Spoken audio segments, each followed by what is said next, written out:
जब कभी भी हम लोग मूवी हॉल में होते हैं, we all stand up whenever the national anthem comes. But what if we don't stand up? Is it our moral obligation to stand up or it is something else?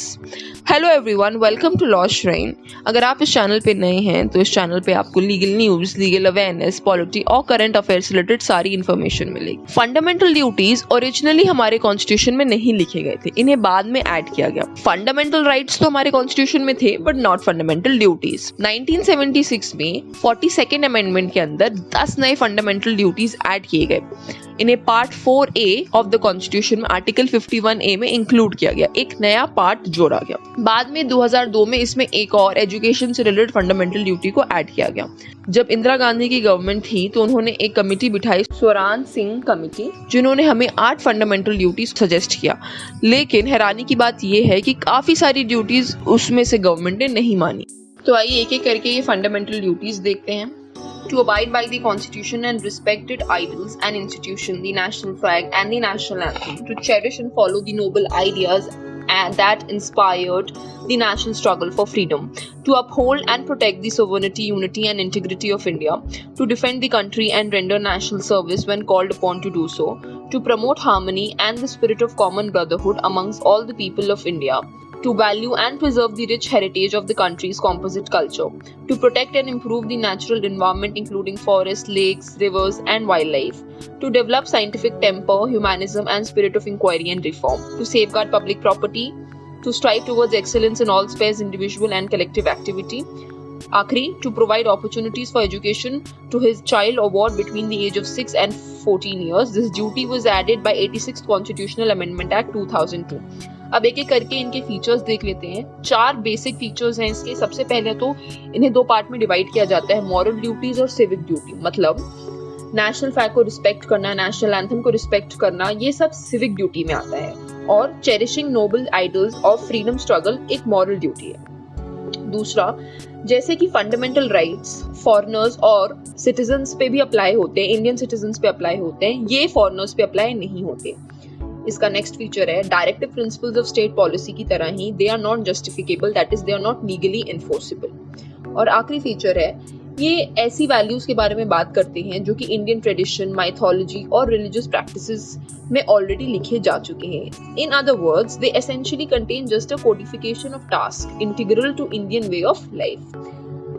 इनका बहुत important significance है but इन्हें बहुत सारे criticism का भी सामना करना पड़ा. नाउ लेट्स सी कि इन्हें क्या क्या क्रिटिसिज्म देखने पड़े.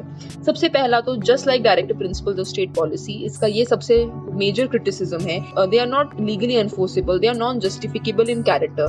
और आपको ये जान के हैरानी होगी, स्वराज सिंह कमेटी में ये एक सजेशन था कि इनको ना फॉलो करने पे पेनल्टी लगाई जाए, लेकिन ये नहीं माना by the Congress government. Critics का ये कहना है कि ये मॉरल फंडामेंटल ड्यूटीज को एक एडिशन टू पार्ट 4 में इंक्लूड करना इनकी वैल्यू और इनकी सिग्निफिकेंस को कम करता है. उनका ये मानना है कि पार्ट 3 ऑफ द कॉन्स्टिट्यूशन में इसे ऐड कर देना चाहिए था, on par with the fundamental right. कुछ ड्यूटीज बहुत ही वेग हैं और बहुत ही ज्यादा एग्जॉस्टिव लिस्ट है, जहाँ पे कुछ इंपॉर्टेंट ड्यूटीज जैसे कि casting vote, paying taxes, family planning and so on के बारे में मेंशन नहीं किया गया है. तो ये कुछ क्रिटिसिज्म है, लेकिन इन क्रिटिसिज्म्स के बावजूद भी इनकी बहुत सारी सिग्निफिकेंस है. जैसे कि ये एक रिमाइंडर है पब्लिक को कि आप अपनी राइट्स तो एंजॉय कर रहे हो, लेकिन उसके साथ साथ आपकी कुछ ड्यूटी भी है, आप इस कंट्री को काफी कुछ ओ करते हो, तो अपनी फंडामेंटल ड्यूटीज कभी मत भूलो. दूसरा, ये एक वार्निंग की तरह काम करते हैं anti national activities like burning national flag, destroying public property के बारे में. They serve as a source of inspiration for citizens and promote a sense of discipline and commitment among them. They are enforceable by law, hence the parliament can provide for the imposition of appropriate penalty or punishment for failure to fulfill any of them. अब Verma committee के observation देखते हैं. उन्होंने ये कहा कि fundamental duty indirectly apply हो चुकी है या हो सकती है किसी ना किसी एक्ट के फॉर्म, जैसे the prevention of insults to National Honor Act 1971 prevents disrespect to the Constitution of India, the national flag and the national anthem. The Protection of Civil Rights Act 1955 provides for punishment for offences related to caste and religion. IPC declares the imputations and assertions damaging to the national integration as punishable offences.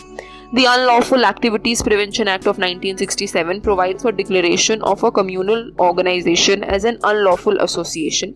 The Wildlife Protection Act 1972 prohibits trade in rare endangered species. The Forest Conservation Act of 1980 checks indiscriminate deforestation and diversion of forest lands for non-forest purposes. तो ये थी कुछ Verma committee की observation. अगर आप fundamental duties को देखेंगे और इन एक्ट्स को देखेंगे तो आपको समझ में आएगा कि ये एक दूसरे से ओवरलैपिंग है.